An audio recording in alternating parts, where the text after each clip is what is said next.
మిత్రమా మేలుకో, సమయం వచ్చింది ఇకనైనా మేలుకో. ఎవరు మన మిత్రులు, ఎవరు మన శత్రువులు, మేలుకో మరి మేలుకో.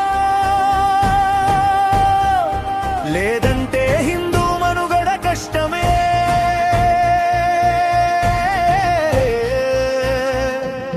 మరి కష్టమే.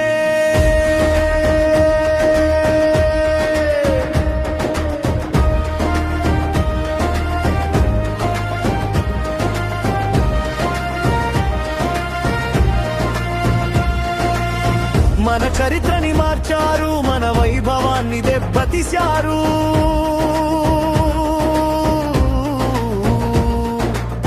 మన సంపదని తిన్నారు, ఇలా ఎన్నో అఘాయిత్యాలు చేశారు.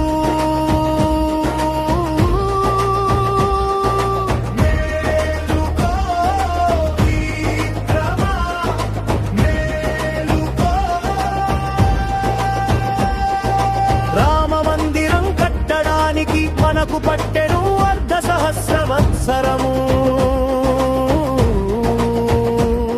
మన ఇంట్లో మనకే ఇంత అలసత్వమా? మరి ఎందుకో ఆలోచించు మిత్రమా, ఆలోచించు. ఈ దాడులు ఇంకా ఎన్ని రోజులు? లింగాల ధ్వంసం, విగ్రహాల విధ్వంసం, చరిత్రలు చాలా జరిగాయి కదా. తెలుసు కదా నీకు. రంగనాథ స్వామి, సోమనాథ స్వామి, వేములవాడ ఆలయాలు, ఇలా ఎన్నో క్షేత్రాలు. ఎంతెంత బాధలకు, అపచారాలకు, విధ్వంసాలకు గురయ్యలో ఇంకా మరి జరుగుతున్నాయి మిత్రమా. మనకి స్వాతంత్ర్యం వచ్చాక కూడా. అందుకే గమనించు మిత్రమా, నిజంగా మనకి స్వాతంత్ర్యం వచ్చిందా? ఆలోచించు. మన ధర్మం మనకి శాంతిని నేర్పింది, క్షాత్రాన్ని కూడా చూపింది. అంతరాలలో చూడు మిత్రమా, నీ ధైర్యాన్ని చూడు. కొందరి స్వార్థ నాయకుల వల్ల మన హిందుత్వం తప్పుదోవ పడుతోంది.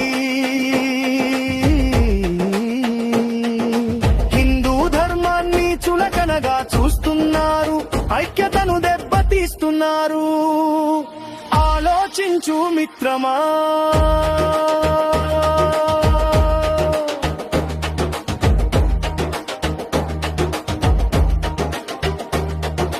పాలించే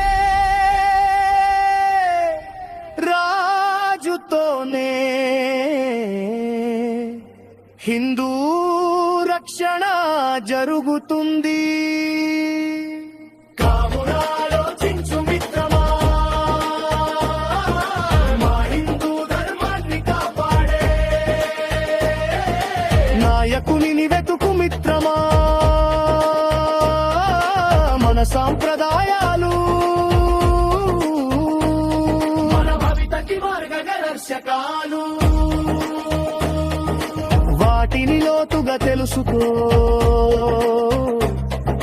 బుద్ధిగా ఆచరించకు. హిందుత్వం అంటే మతం కాదు, అది ధర్మం అని తెలుసుకో మిత్రమా. మన సంపదే మన ధర్మం, అది కోల్పోయిన నాడు ఎంత సంపద ఉన్నా మనకి భవిష్యత్తు లేదు. కావున మేలుకో మిత్రమా, ఏకత్వమే మన హిందుత్వం. ఈ చదువు మనది కాదు, ఈ తిండి మనది కాదు, ఈ సంస్కృతి మనది కాదు. ఎంతో మంది హిందూ బ్రతికున్న మన హిందుత్వం. సంపద చదువు అనే చక్రంలో మళ్ళీ పడవేసి మన పద్ధతుల్ని మరచేలా చేశారు. మన శక్తులను లాగేశారు. ఇకనైనా ఆలోచించు మిత్రమా, ఆలోచించు. మన పద్ధతుల్ని పాటిస్తూ మన సంస్కృతిని కాపాడుతూ ముందుకు సాగుదా. అదే మన కర్తవ్యం.